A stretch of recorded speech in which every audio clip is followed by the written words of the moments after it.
आज का टॉपिक रहेगा पार्टनरशिप, जिसमें हम लोग एक्सरसाइज में प्रीवियस ईयर क्वेश्चंस करेंगे और इसका पार्ट नंबर 3 हम लोग यहाँ पर देखेंगे।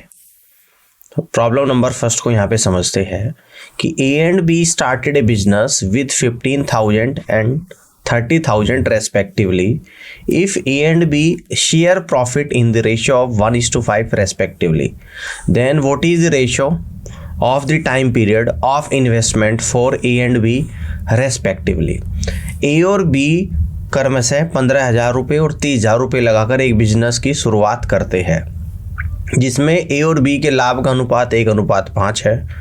तो उन दोनों के समय का अनुपात आप लोगों को बताना है, यानी कि उन्होंने कितने समय के लिए निवेश किया है, ये आप लोगों को निकालना है। फॉर्मूला क्या होता है तो मैंने आप लोगों को बताया था, फॉर्मूला होता है प्रॉफिट बराबर इन्वेस्टमेंट इनटू टाइम। ठीक है ना। तो यहाँ पर मुझे इन्वेस्टमेंट और प्रॉफिट के बारे में दे रखा, तो मुझे टाइम निकालना है। तो इस फॉर्मूले से मैं कहूँगा कि अगर टाइम का फॉर्मूला निकलेगा तो टाइम बराबर क्या हो जाएगा आप लोगों का, ये हो जाएगा आप लोगों का प्रॉफिट और डिवाइडेड बाय इन्वेस्टमेंट, प्रॉफिट और डिवाइडेड बाय इन्वेस्टमेंट। क्लियर है। अब देखो हम टाइम यहाँ पे निकालेंगे, किसका निकालेंगे, ए का और बी का टाइम यहाँ पर निकालेंगे। तो प्रॉफिट देखो, पहले मैं यहाँ पर इन्वेस्टमेंट का रेशियो भी निकाल लेता हूँ। ध्यान से समझना, इन्वेस्टमेंट का रेशियो किसका, ए का और बी का। तो ए का तो इन्वेस्टमेंट है 15,000, ये दे रखा आप लोगों को, और बी का जो इन्वेस्टमेंट है वो आप लोगों को दे रखा 30,000। तो 15 एकम 15 और 15 दूनी 30, यानी ए और बी के इन्वेस्टमेंट का अनुपात आया 1:2। अब टाइम का जो फॉर्मूला बनता है प्रॉफिट अपॉन इन्वेस्टमेंट, और प्रॉफिट का रेशियो दे रखा दोनों का 1:5। इन्वेस्टमेंट का रेशियो क्या है 1:2, यानी कि 1 को 1 से डिवाइड करूँ और 5 को 2 से, यानी कि फाइनली टाइम का रेशियो आ गया 1/1:5/2। क्रॉस मल्टीप्लाई करूँगा तो टाइम का रेशियो आ जाएगा 2:5। क्या निकल कर आएगा टाइम का रेशियो, तो क्रॉस मल्टीप्लाई करने से टाइम का रेशियो 2:5 आप लोगों का यहाँ पर निकल कर आएगा, जो कि बी ऑप्शन में आप लोगों को दे रखा है। तो इस तरीके से आप लोग यहाँ से कह सकते हैं कि B is the correct answer of this question. उम्मीद करता हूँ कि सवाल आपको समझ में आ गया होगा, इस तरीके से आप लोग कर लोगे। क्लियर है बात। 2:5। आगे बढ़ते हैं। प्रॉब्लम नंबर सेकंड को यहाँ पे समझते हैं कि 3 partners P, Q and R invested A total of ₹52,000 in a business. 3 partner ABC कुल 52,000 रुपये एक बिजनेस में निवेश करते हैं। At the end of the year, एक वर्ष के अंत में, P got 1,430 rupees, Q got 1,870 rupees, R got 2,420 rupees as the share of profit. ठीक है ना। एक साल के अंत में P 1,430, Q 1,870 और R 2,420 रुपये लाभ का हिस्सा प्राप्त करता है। How much amount did Q invest in the business. तो Q ने इस बिजनेस में कितना अमाउंट निवेश किया है, ये आप लोगों को बताना है। ठीक है ना, ये आप लोगों को बताना है। देखो ध्यान से देखिएगा, फॉर्मूला क्या होता है आपको पता है कि फॉर्मूला होता है profit equal to investment into time. देखो यहाँ पर टाइम दे रखा है एक साल के अंत में, यानी कि एंड ऑफ द ईयर, यानी कि टाइम यहाँ पर क्या है आप लोगों का इक्वल है। टाइम क्या है यहाँ पर आप लोगों का इक्वल है। अगर टाइम इक्वल है तो आप कह दोगे कि प्रॉफिट इक्वल टू इन्वेस्टमेंट आप लोगों का यहाँ पर निकल कर आएगा। क्या निकल कर आएगा, प्रॉफिट इक्वल टू इन्वेस्टमेंट निकल कर आएगा। ठीक है ना, यहाँ तक की बात समझ में आ गई है। यानी कि जितना इन्वेस्टमेंट होगा उतना ही प्रॉफिट होगा। तो मुझे यहाँ पर प्रॉफिट का रेशियो दे रखा है, किसका, P, Q और R का। तो इन्वेस्टमेंट का रेशियो भी वही निकल कर आ जाएगा, यानी कि यहाँ पे कह दूंगा P, Q और R। ठीक है ना। तो कितना प्रॉफिट हो रहा है, P को हो रहा है 1,430 का, Q को हो रहा है आप लोगों का यहाँ पर 1,870 का, और R को हो रहा है यहाँ पर 2,420 का। ये क्या है आप लोगों का यहाँ पे प्रॉफिट है। और आपको पता है कि जो प्रॉफिट होगा वही इन्वेस्टमेंट का रेशो आप लोगों का यहाँ पर बनेगा, यानी कि यही आप लोगों का यहाँ पर इन्वेस्टमेंट बनेगा। क्लियर है। अब देखो 0 हर जगह कैंसिल आउट कर दूंगा, यानी कि 10 तीनों रेशो में कॉमन है तो उसको कैंसिल आउट करूँगा यहाँ पे। बाकी कुछ और कैंसिल आउट हो रहा है यहाँ पर, ध्यान से देखिएगा। 11 से कट रहा है, 11 एकम 11, 11 तिये 33, ये भी 11 से कटेगा, 11 एकम 11, 11 सत्ते 77, ये भी 11 से कटेगा, 11 दूनी 22 और 11 दूनी 22, यानी कि PQR के प्रॉफिट और इन्वेस्टमेंट का रेशो 13:17:22 निकल कर आएगा। क्लियर है।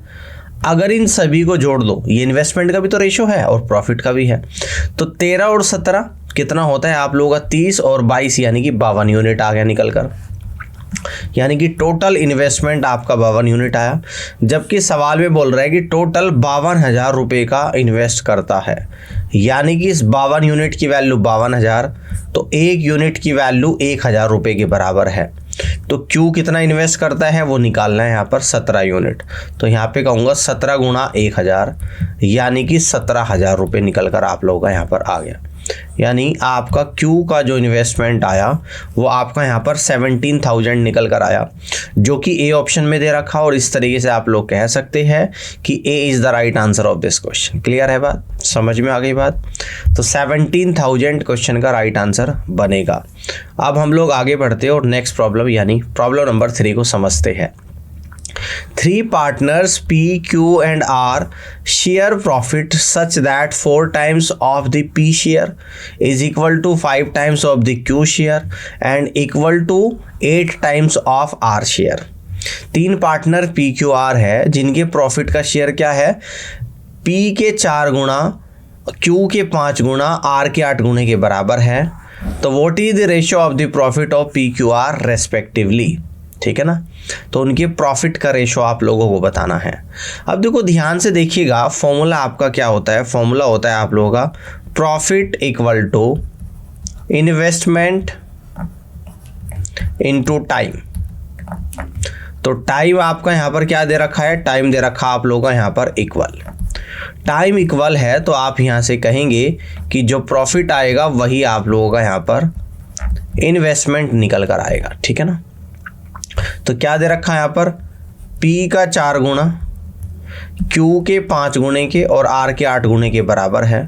तो यहाँ से मैं PQR का अगर रेशो निकालूंगा तो ध्यान से देखिएगा, P की वैल्यू क्या आएगी, जो Q और R के साथ है उन दोनों की मल्टीप्लाई, 8 पंजे 40 आ जाएगा। Q की वैल्यू क्या आएगी, जो P और R के साथ है तो 8 चौक 32 आ जाएगा। और R की वैल्यू क्या आएगी, जो P और Q के साथ है यानी कि 20 आ जाएगा। 4 से कट कर दूंगा तो ये कितना आएगा, 10 आएगा, 8 आएगा और 5 आएगा। तो यहाँ से आप लोग कह सकते हैं PQR के जो प्रॉफिट का रेशो निकल कर आएगा 10:8:5 निकल कर आएगा, जो कि बी ऑप्शन में दे रखा। और इस तरीके से B is the right answer of this question. All clear. चलिए आगे बढ़ते हैं नेक्स्ट प्रॉब्लम यानी प्रॉब्लम नंबर 4 को यहाँ पे समझते हैं। Rahul and Raman started a business by investing 16,000 rupees and 12,000 rupees respectively. After 4 months, Rahul left the business and Mohan joined the business by investing 20,000. At the end of the year, there were a profit of 46,000 rupees. What will be the share of Mohan in the profit? देखो यहाँ पर question में क्या बोल रहा है कि राहुल और रमन 16,000 रुपये और 12,000 रुपये लगाकर एक बिजनेस की शुरुआत करते हैं। 4 महीने के बाद राहुल बिजनेस को छोड़ देता है और मोहन बिजनेस में जुड़ जाता है 20,000 रुपये लगाकर। 1 साल के अंत में कुल 46,000 रुपये का लाभ होता है। तो बताइएगा मोहन को कितना प्रॉफिट मिलेगा, ये आप लोगों को बताना है। यानी कि इस 46,000 में मोहन का हिस्सा कितना होगा लाभ में, ये आप लोगों को बताना है। फॉर्मूला आप सभी को पता है, मैं लिख देता हूँ एक बार कि profit equal to investment into time होता है। ठीक है ना। अब देखो यहाँ पर, अब हम लोग यहाँ पे प्रॉफिट शेयर निकालेंगे, यानी कि प्रॉफिट किस किस की बात हो रही है, यहाँ पे राहुल की बात हो रही है, राहुल के बाद बात हो रही है रमन की, और रमन के बाद में बात हो रही है मोहन की। क्या निकालेंगे यहाँ पे हम लोग, प्रॉफिट निकालेंगे। तो राहुल कितना इन्वेस्ट कर रहा है, 16,000, 16,000 रुपये राहुल इन्वेस्ट करता है। रमन कितना करता है, 12,000 रुपये करता है। और बाद में मोहन कितना इन्वेस्ट करता है, यानी कि 20,000 रुपये करता है। अब क्या बोल रहा है कि 4 महीने के बाद राहुल बिजनेस को छोड़ देता है, यानी कि राहुल ने 4 महीने के लिए 16,000 रुपये लगाए। अब उसने बिजनेस को छोड़ दिया, अब उसकी जगह मोहन ने ज्वाइन करा। तो 4 महीने तो राहुल ने काम करा, टोटल 1 साल में 12 महीने होते हैं, तो बाकी के 8 महीने मोहन काम करता है और रमन क्या करता है, 12,000 रुपये 12 महीने के लिए लगाता है। ठीक है ना, 1 साल की बात कर रहे हैं ना, eight the end of 1 year. तो यहाँ से प्रॉफिट रेशियो हम लोग निकालेंगे। ध्यान से देखिएगा, 3 जीरो यहाँ पर भी कैंसिल आउट, यहाँ पर भी और यहाँ पर भी। ठीक है, अब 4 से कट करेंगे, 4 एकम 4, 4 तिये 12, 4 दूनी 8। ठीक है ना, फिर से 4 चौक 16, 4 तिये 12 और 4 पंजे 20। अब और कुछ कट रहा है, नहीं कट रहा है, तो यहाँ पर आया 4:3 यानी कि 9 आएगा और 5 × 2 यानी कि 10 आ जाएगा। यानी प्रॉफिट का रेशियो आया 4:9:10। तो टोटल कितना आ गया प्रॉफिट, तो आप कहोगे 4 और 9 यानी कि 13 और 10 यानी 23 यूनिट। कितना आया टोटल प्रॉफिट आ गया आप लोगों का यहाँ पर 23 यूनिट, जबकि क्वेश्चन में क्या दे रखा है कि प्रॉफिट आप लोगों का 46,000 रुपीज़ के बराबर है। तो 23 से 46 2,000 बार चला जाएगा। तो आपको मोहन का शेयर निकालना जो कि 10 यूनिट है, तो 10 × 2,000।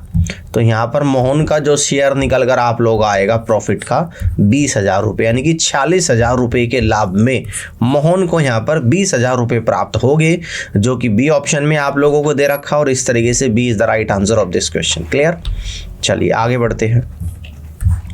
नेक्स्ट प्रॉब्लम नंबर 5 को यहाँ पे समझते हैं।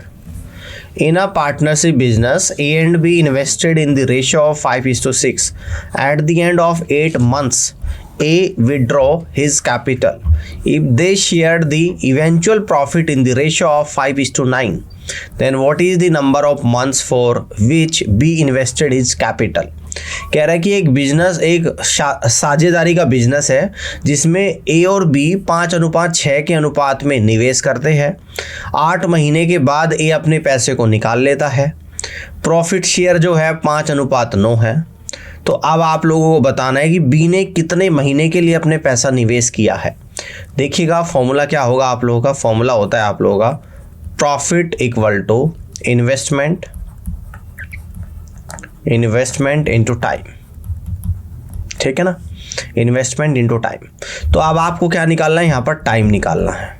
क्वेश्चन में टाइम पूछ रहे तो टाइम बराबर हो जाएगा आप लोगों का प्रॉफिट और डिवाइडेड बाय इन्वेस्टमेंट, प्रॉफिट और डिवाइडेड बाय इन्वेस्टमेंट। क्लियर है। आप देखो ध्यान से समझिएगा, तो 2 पार्टनर है, एक ए है और एक बी है। अगर मैं यहाँ पर टाइम की बात करूँगा तो आप कहोगे प्रॉफिट अपॉन इन्वेस्टमेंट। तो ए और बी का प्रॉफिट रेशियो कितना है, 5:9 है। क्लियर है। और इन्वेस्टमेंट रेशियो कितना है दोनों का, यानी कि 5:6 है। तो इन्वेस्टमेंट से डिवाइड कर दूंगा 5 डिवाइडेड बाई 6। 5 से 5 1 टाइम जाएगा, 3 से 3 टाइम्स, 3 से 2 टाइम्स, यानी कि 2:3 आप लोगों के टाइम का रेशियो निकल कर आएगा। अब कह रहा है कि ए जो है वो 8 महीने के लिए इन्वेस्ट करता है, यानी कि इस 2 यूनिट की वैल्यू 8 मंथ्स आप लोगों को दे रखी है। तो 2 से 8 4 टाइम्स जाएगा, तो 3 यूनिट की वैल्यू 3 × 4 यानी 12 मंथ्स आप लोगों की निकल कर आएगी। और आपसे यही पूछता है कि बी ने कितने समय के लिए इन्वेस्ट किया है, तो यहाँ से आप लोग कहेंगे कि बी ने 12 मंथ्स के लिए अपने पैसे को निवेश किया है, यानी कि C is the right answer of this question. Clear, आगे बढ़ते हैं। 12 मंथ्स इस क्वेश्चन का बिल्कुल राइट आंसर यहाँ पर आ रहा है। अब आगे देखते हैं, प्रॉब्लम नंबर 6 को समझते हैं। X, Y and Z enter into a partnership. X invests some money at the beginning, Y invests thrice the amount of X after 4 months, and Z invests double the amount of Y after 9 months from the beginning. If the annual gain will be 4,50,000, then what is the share of Y? X Y Z एक साझेदारी में एक business शुरू करते हैं जिसमें x कुछ पैसा लगाता है शुरुआत में, और वाई एक्स के लगाने के 4 महीने के बाद उससे 3 गुना पैसा लगाता है। जेड वाई के लगाने के, जेड 9 महीने शुरुआत से 9 महीने के बाद वाई से 2 गुना पैसा लगाता है। और इस तरीके से उन्हें टोटल लाभ 4,50,000 का होता है। तो इस लाभ में वाई का हिस्सा आप लोगों को यहाँ पर बताना है। क्या बताना है, इस लाभ में y का हिस्सा आप लोगों को यहाँ पर बताना है। देखो सबसे पहले मैं मानूंगा कि x ने कितना पैसा लगाया, तो हम लोग ले लेते हैं कि let the investment of x, let the investment of x की इन्वेस्टमेंट कितनी है ना, तो x की इन्वेस्टमेंट को मैं मान लेता हूं कि p रुपीज है। क्लियर है, कह रहा है कि y invest thrice the amount of x, तो y कितना इन्वेस्ट करता है, x का 3 गुना यानी कि 3p करेगा, 3p रुपीज करेगा। और z कितना इन्वेस्ट करेगा, जितना y ने करा है उसका डबल, तो z करेगा जो y ने करा है उसका डबल यानी कि 6p रुपीज करेगा यहाँ पर। ये तो तीनों की इन्वेस्टमेंट निकल कर आ गया। अब टाइम की बात कर लेते हैं। अब देखो फॉर्मूला क्या लगता है, आप सभी को पता है कि प्रॉफिट इक्वल टू होता है आप लोगों का इन्वेस्टमेंट इनटू टाइम, ये है आप लोगों का फॉर्मूला। अब मुझे प्रॉफिट यहां पर निकालना है, किस किस का, x का भी, y का भी और z का भी। हम लोग बात करेंगे यहां पर प्रॉफिट की। तो प्रॉफिट कैसे निकलेगा, इन्वेस्टमेंट इनटू टाइम होता है, ये आप लोगों को पता ही है। अब देखो x की इन्वेस्टमेंट कितनी है, p रुपीज है, y की इन्वेस्टमेंट 3p है और z की इन्वेस्टमेंट 6p है। अब देखो टाइम की बारे में बात कर लेते हैं। x invest some money at beginning, y invest thrice the amount of x after 4 months and z invest double the amount of y after 9 months from the beginning. यानी कि x तो टोटल 12 महीने के लिए इन्वेस्ट करता है और y x के इन्वेस्ट के 4 महीने के बाद करता है, यानी कि y करेगा 8 महीने के लिए और z शुरू के 9 महीने के बाद इन्वेस्ट करता है। टोटल 12 महीने होते हैं, 9 महीने के बाद करेगा, यानी कि जेड करेगा केवल 3 महीने के लिए इन्वेस्ट। तो ये इनकी इन्वेस्टमेंट आगे का टाइम आ गया, इन्वेस्टमेंट भी पता लग गया, टाइम भी, दोनों की मल्टीप्लाई करें तो प्रॉफिट निकाल लेंगे। अब पी से कैंसिल आउट कर देंगे पी को हर जगह, ठीक है। अब देखो 3 एकम 3, 3 एकम 3 और 3 चौक 12 आ जाएगा, 4 एकम 4, 4 दूनी 8, 4 से नहीं कट रहे, हर 2 से कट कर दो, तो 2 से 4 2 बार कटेगा, 2 से 8 4 बार कटेगा, 2 से 6 3 बार कटेगा। तो फाइनली जो रेशो आएगा प्रॉफिट का 2:4:3 आप लोगों का यहाँ पर निकल कर आएगा। तो 2 और 4 6 और 3 यानी कि 9 यूनिट आ गया। कितना आ गया आप लोगों का, 9 यूनिट। तो इस 9 यूनिट की जो वैल्यू है वो आपको क्वेश्चन में दे रखी है 4,50,000 रुपए के बराबर। तो 1 यूनिट की वैल्यू कितनी आ जाएगी, यानी आप लोगों की निकल कर आएगी 50,000 रुपीज।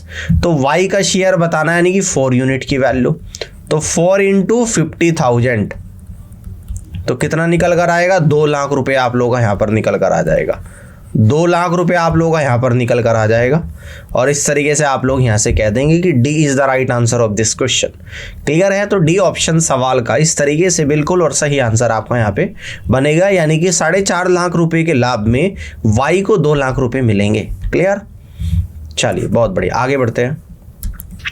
प्रॉब्लम नंबर 7 को यहाँ पे समझते हैं। A, B and C invest in a business in the ratio 4:5:7.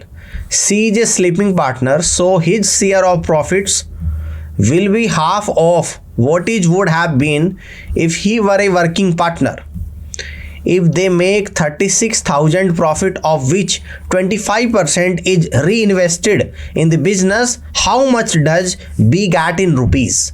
देखो यहाँ पर क्या बोल रहे हैं कि ए बी सी एक बिजनेस में इन्वेस्ट करते हैं 4:5:7 के अनुपात में। सी आपका क्या है, स्लीपिंग पार्टनर है। मैंने आपको स्टार्टिंग में बताया था क्लास के जब हमने थ्योरी पढ़ाई कि स्लीपिंग पार्टनर वह होता है जो केवल पैसे लगाता है, काम करने में उसकी कोई एक्टिविटी नहीं होती है, उसी के हिसाब से उसे शेयर मिलता है जो स्टार्टिंग में डिसाइड होता है। So his share of profit will be half of what it would have been if he were a working partner। देखो यहाँ पर ये बोल दिया कि सी स्लीपिंग पार्टनर है तो उसको प्रॉफिट का शेयर वो मिलेगा। अगर वह वर्किंग पार्टनर होता तो उस टाइम उसको जो शेयर मिलता, अब उसको स्लीपिंग पार्टनर होने के नाते पहले का आधा शेयर मिलेगा। ये लिखा है half of what it would have been if he were a working partner. ठीक है, टोटल 36,000 रुपए का प्रॉफिट होता है, जिसमें से वह 25% प्रॉफिट को बिजनेस में री इन्वेस्ट कर देते हैं। तो बताइए कि बी को कितना पैसा मिला है। ध्यान से समझिएगा, समय बराबर दे रखा है। फॉर्मूला क्या होता है आप लोगों का, फॉर्मूला होता है प्रॉफिट इक्वल टू इन्वेस्टमेंट और इनटू टाइम। टाइम क्या दे दिया, बराबर दे दिया, यानी कि प्रॉफिट बराबर इन्वेस्टमेंट। तो इन्वेस्टमेंट का रेशो दे रखा तीनों का, ए का भी दे रखा इन्वेस्टमेंट का रेशो, बी का भी, सी का भी। तो जो इन्वेस्टमेंट का रेशो होगा वही प्रॉफिट का रेशो आ जाएगा, यानी कि 4:5:7। जो इन्वेस्टमेंट का रेशो वही प्रॉफिट का आएगा। अब सी को प्रॉफिट कितना मिल रहा है, सी स्लीपिंग पार्टनर है, उसको जो वर्किंग पार्टनर होता, जो जितना प्रॉफिट वर्किंग पार्टनर में मिलता उसका आधा प्रॉफिट मिल रहा है, यानी कि 7/2। सी को तो आधा मिलेगा, ठीक है। अब देखो ध्यान से समझिएगा, अब इस रेशियो को सिंप्लीफाई करूंगा तो 8:10:7 निकल कर आएगा प्रॉफिट का रेशो। अब कह रहे हैं कि 36,000 रुपये का प्रॉफिट होता है जिसमें 25% री इन्वेस्ट करते हैं, तो बाकी का 75% को आपस में बांटते हैं। तो 36,000 का 75% निकालेंगे हम लोग यहाँ पर, तो देखो कितना निकल कर आएगा, ध्यान से देखिएगा तो 0 आ गया। 6×5 का 0, तो 3 बचेगा। 6 42 और 5 दिए 15, 42 और 15 57, 3 60 का 0, तो 6 बचेगा। 7 दिए 21 और 6 27 आ गया, यानी कि अब 27,000 प्रॉफिट को आपस में बांटेंगे। तो कितना आ गया, 8 और 10 18 और 7 25 यूनिट आ गया टोटल। कितना आ गया, 25 यूनिट आप लोगों का यहाँ पर टोटल निकल कर आ गया। क्लियर है बात। अब इस 25 यूनिट की वैल्यू टोटल कितनी है आप लोगों की, 27,000 रुपये के बराबर है।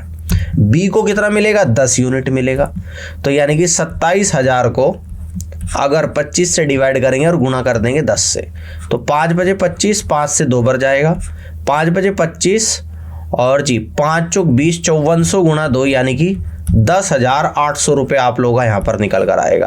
तो यानी कि इस तरीके से बी का जो प्रॉफिट आपका यहाँ पे निकल कर आएगा वो आएगा निकल कर 10,800 रुपये।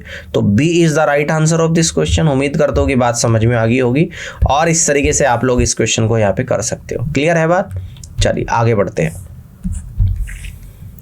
प्रॉब्लम 8 को यहाँ पर समझते हैं, ध्यान से देखिएगा। A, B and C invest in a business in the ratio 3:6:5. A and C are working partners. Only B is a sleeping partner. Hence, his share will be 3/4 of what it would have been if he were a working partner. If they make 50,000 rupees profit, half of which is reinvested in the business and the other half is distributed between the partners, then how much does C get in rupees? देखो मैं सवाल को समझाता हूँ। ABC मिलकर एक business में 3:6:5 के अनुपात में निवेश करते हैं। ए और सी वर्किंग पार्टनर है, बी स्लीपिंग पार्टनर है। तो बी को स्लीपिंग पार्टनर होने के नाते जो उसे वर्किंग पार्टनर में प्रॉफिट मिलेगा उसका 3/4 प्रॉफिट मिलेगा। टोटल 50,000 रुपये का प्रॉफिट हो रहा, जिसमें से आधे प्रॉफिट को वह री इन्वेस्ट करते हैं और बाकी आधे प्रॉफिट को आपस में बांट लेते हैं। तो अब आपको बताना है कि सी को कितना लाभ हुआ है। देखो फॉर्मूला क्या है, आप लोगों को पता है कि profit equal to investment into time होता है। टाइम तो बराबर दे रखा है, यानी कि प्रॉफिट इक्वल टू इन्वेस्टमेंट हो जाएगा, यानी कि जो इन्वेस्टमेंट का रेशो वही प्रॉफिट का रेशो होगा। तो यहां पे लिख देंगे ए, बी और सी। तो जो इन्वेस्टमेंट का आपका रेशो है वही प्रॉफिट का रेशो आएगा, यानी कि 3:6:5 आ जाएगा। अब यहां पर बोल रहे हैं कि बी है स्लीपिंग पार्टनर, तो बी को जितना पहले मिलता प्रॉफिट उसका 3/4 भाग मिलेगा, यानी कि 6 का 3/4 भाग बी को मिलेगा। अब इसको सॉल्व करेंगे, 2 से 4 2 बार, 2 से 6 3 बार। अब इस रेशियो को सिंप्लीफाई, पूरे में 2 की मल्टीप्लाई हम लोग करेंगे इस पूरे में, तो आएगा 3 दूनी 6, ये आप लोगों का 3 आएगा और 5 दूनी 10 आएगा, यानी कि प्रॉफिट का रेशियो 6:3:10 निकल कर आ गया। अब कह रहे हैं कि टोटल 50,000 का प्रॉफिट हो रहा है, जिसमें 50% को री इन्वेस्ट करते हैं, तो यानी कि बाकी 50% को आपस में बांटेंगे। 50,000 का 50% कितना होता है, 50,000 का 50%, तो आप यहाँ से ईजिली कह सकते हो कि 25,000 रुपये होता है, यानी 25,000 रुपये को आपस में बांटेंगे। तो ध्यान से देखिएगा, 6 और 3 9 और 10 19, यानी कि टोटल है आप लोगों का 19 यूनिट, और इस 19 यूनिट की वैल्यू क्वेश्चन में निकल कर आई है 25,000 रुपये। तो अब आपको सी को कितना मिलेगा ये बताना है कि 10 यूनिट की वैल्यू निकालनी है, ठीक है ना। तो सी को यहाँ पर कितना, देखो एक चीज़ और ध्यान से यहाँ पर देखिएगा, बी की जो वैल्यू यहाँ पर निकल कर आएगी, इसको ध्यान से आप लोगों को यहाँ पर देखना है। तो बी की जो वैल्यू निकल कर आ रही है 3:9 आ रही है, 6:9:10 आ जाएगा। तो इनको ऐड करेंगे हम लोग, तो ये आप लोगों का 25 यूनिट निकल कर आएगा। और 25 यूनिट की वैल्यू जो निकल कर आई है वो 25,000 रुपये निकल कर आई है। तो 1 यूनिट की वैल्यू आप लोगों की यहाँ पर 1,000 रुपये आएगी। तो सी को कितना मिलेगा, 10 यूनिट और गुणा 1,000, यानी कि 10,000 रुपये यहाँ पर सी को मिलेंगे। तो सी को कितने मिलेंगे, यहाँ पर 10,000 रुपये मिलेंगे, जो कि ऑप्शन सी में दे रखा है, यानी कि सी यहाँ पर 10,000 रुपये प्राप्त करेगा एज ए प्रॉफिट। तो C is the correct answer of this question. समझ में आ गई बात, आगे बढ़ते हैं। नेक्स्ट प्रॉब्लम यानी प्रॉब्लम नंबर 9 को समझते हैं। A, B and C started a business with their capital in the ratio 4:2:9. At the end of every quarter, A halves his capital, whereas B doubles his capital and C leaves his capital unchanged. If at the end of a year, A profit was 24,000, then what is the total profit in rupees? ABC 4:2:9 के अनुपात में पैसे को निवेश करके एक business की शुरुआत करते हैं और प्रत्येक क्वार्टर के बाद, है ना, यानी कि प्रत्येक क्वार्टर के बाद ए अपनी कैपिटल को आधा कर देता है और बी अपनी कैपिटल को डबल कर देता है और सी कोई चेंज नहीं करता। तो एक साल के अंत में कुल 24,000 रुपये का लाभ होता है। एक साल के अंत में ए को 24,000 का लाभ होता है। तो टोटल लाभ आप लोगों को बताना है कि कितना होगा। ध्यान से देखिएगा, प्रॉफिट बराबर होता है आप लोगों का इन्वेस्टमेंट इनटू टाइम। क्लियर है, इन्वेस्टमेंट इनटू टाइम। अब हम लोग बात कर रहे हैं यहाँ पर ए की, बी की और सी की, ठीक है ना। प्रॉफिट निकालेंगे, इन्वेस्टमेंट इनटू टाइम करेंगे, यानी कि यहाँ पे निकालेंगे ए का प्रॉफिट। तो किस रेशो में निवेश कर रहे हैं, 4:2:9, यानी कि 4:2:9 के रेशो में निवेश कर रहे हैं। हर 3 महीने के बाद ये अपनी कैपिटल का आधा कर देता है, यानी कि टोटल 1 साल की बात हो रही है, यानी कि पहले 3 महीने ये 4 यूनिट निवेश करेगा, फिर 4 का आधा कर देगा यानी कि 2 यूनिट अगले 3 महीने के लिए, फिर 2 का आधा 1 यूनिट अगले 3 महीने के लिए, फिर 1 का आधा यानी कि 1/2 अगले 3 महीने के लिए। ये तो टोटल ए की इन्वेस्टमेंट निकल कर आ गई। अब अगर हम लोग यहाँ पर बी के बारे में बात करें तो बी 2 यूनिट करता है अगले 3 महीने के लिए इन्वेस्ट, और बी क्या कर देता है, डबल। फिर अगले 3 महीने के लिए 2 का 4 कर देगा, 4 गुणा 3, फिर अगले 3 महीने के लिए 4 का 8 कर देगा गुणा 3, और 8 का 16 गुणा 3। ये बी की इन्वेस्टमेंट निकल कर आ गई। अब सी की बात करें तो सी 9 यूनिट ही 12 महीने के लिए इन्वेस्ट करता है, सी की कैपिटल अनचेंज रहता है। अब यहाँ से प्रॉफिट का रेशो आप लोगों का निकलेगा, ध्यान से देखते हुए चलिएगा। तो देखो कितना आएगा, यानी कि 4 × 12, 12 + 6 + 3 और प्लस 1.5 आ जाएगा, 3/2 ये आप लोगों का यहाँ पर प्रॉफिट का रेशो आएगा। 2 × 6, 4 × 12, 8 × 24 और 16 × 48 आ जाएगा, और यहाँ पर 12 × 108 आप लोग आ जाएगा। 12 × 6 18 और 3 21, 21 में अगर आप लोग 1.5 को जोड़ेंगे तो 22.5 आ जाएगा। 12 × 6 18, या फिर 12 में 48 जोड़ दो 60, 60 24 में 6 जोड़ दो 30, 60 और 30 90, अनुपात 108 आ गया, ठीक है ना। ये आप लोगों का यहाँ पर प्रॉफिट का रेशो निकल कर आया। अब इसको सॉल्व कर लेते हैं हम लोग। ये किससे कट रहा है, ये 3 से कट रहा है, तो 3 सते कितनी बार जाएगा, तो 3 सते 21, 3 पंजे 15, 3 से 30 बार जाएगा, और 3 × 3 9, 3 × 6 18, फिर से 3 से कटेगा, 3 × 2 = 6, 3 पंजे 15, 3 से 10 बार जाएगा और 3 से 12 बार जाएगा, ठीक है ना। अब और कुछ कट रहा है यहाँ पर, तो और आप लोगों का यहाँ पर कुछ नहीं कट रहा, यानी कि ये आप लोगों का 2.5:10:12 आप लोगों के प्रॉफिट का रेशो यहाँ पर निकल कर आया है। अब यहाँ पर ए का प्रॉफिट कितना है, 24,000, जबकि क्वेश्चन में ए का कितना दे दिया, 2.5। तो राइट साइड में मैं दिखा रहा हूँ, यानी 2.5 यूनिट की जो वैल्यू है वो आप लोगों को यहाँ पर 24,000 रुपये दे रखी है क्वेश्चन में। टोटल प्रॉफिट बताना है, तो टोटल प्रॉफिट 2.5 और 10, 12.5 और 12, यानी कि 24.5 यूनिट है, ठीक है ना। कितना है 24.5 यूनिट। तो टोटल प्रॉफिट 24.5 यूनिट की वैल्यू आप लोगों को निकालनी है। तो ये आएगा 24,000 को डिवाइड करेंगे 2.5 से और मल्टीप्लाई करेंगे 24.5।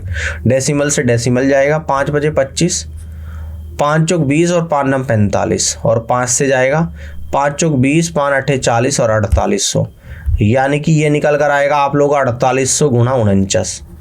ठीक है ना। तो 2 जीरो एज इट इज आएगी। 8 नम 72 का 2 तो 7 बचेगा। 8 चौक 32 और 7 39 और 9 चौक 36, 36 और 39 यानी कि 75 का 5 तो 7 बचेगा। 4 चौक 16 और 7 आप लोगों का 23 आएगा। तो 2,35,000 रुपये का टोटल लाभ यहाँ पर निकल कर आएगा। 2,35,200। तो 2,35,200 आपको दिखाई दे रहा है, ऑप्शन नंबर बी में दे रखा है। तो इस तरीके से आप लोग यहाँ से कह सकते हैं कि B is the correct answer of this question. Clear, बहुत बढ़िया, आगे बढ़ते हैं। नेक्स्ट प्रॉब्लम को यहाँ पे समझते हैं। Problem number 10।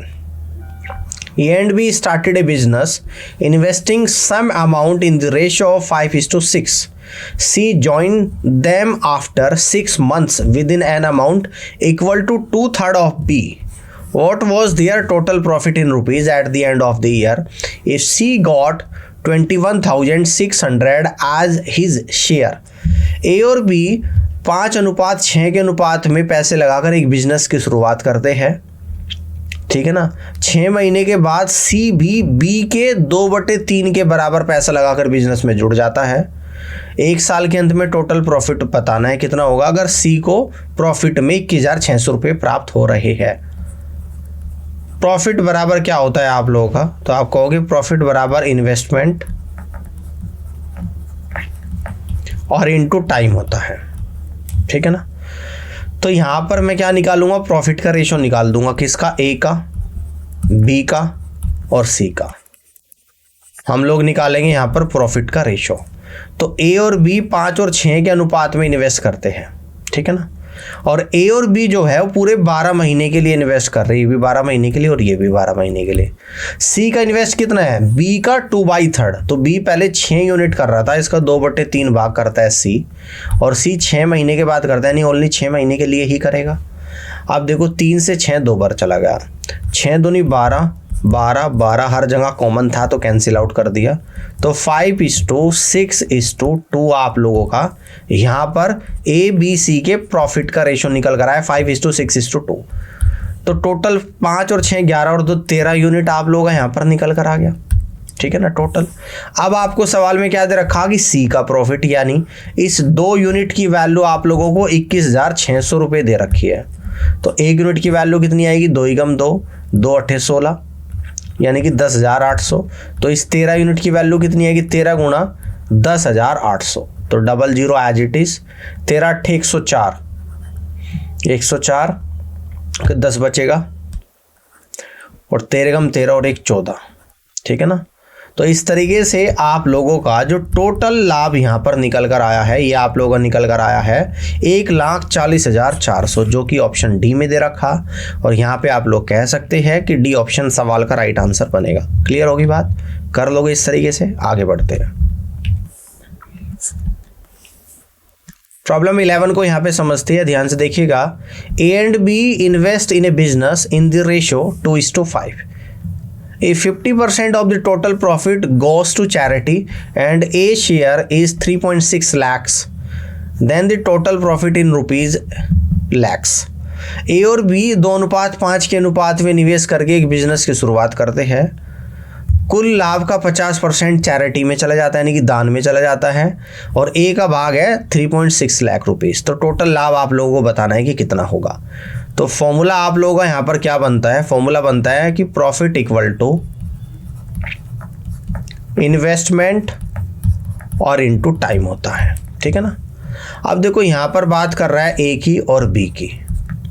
अब हम लोग यहाँ पर प्रॉफिट के बारे में बात करेंगे, प्रॉफिट के बारे में। ठीक है ना।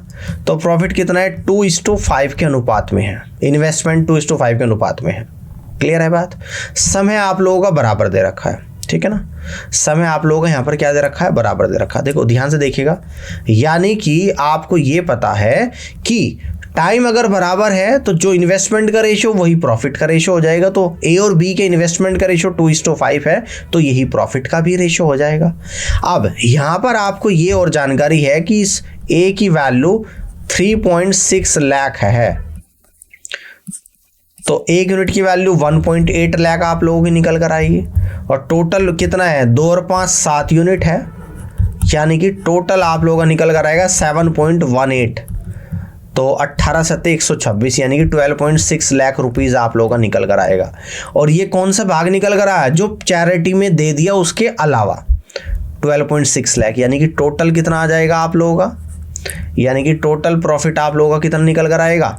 ये तो भैया 50% की वैल्यू निकल कर आई है, तो टोटल प्रॉफिट कितना आएगा 12.6 इंटू 100% और डिवाइड बाई 50%, क्योंकि ये 50% की वैल्यू।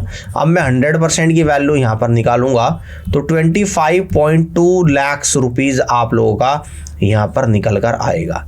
तो इस तरीके से आप लोग यहाँ से कह सकते हैं कि इस क्वेश्चन का जो राइट आंसर बनेगा ऑप्शन नंबर बी बनेगा, यानी कि कुल जो लाभ हुआ होगा यहाँ पर 25.2 लाख का प्रॉफिट यहाँ पे हुआ होगा।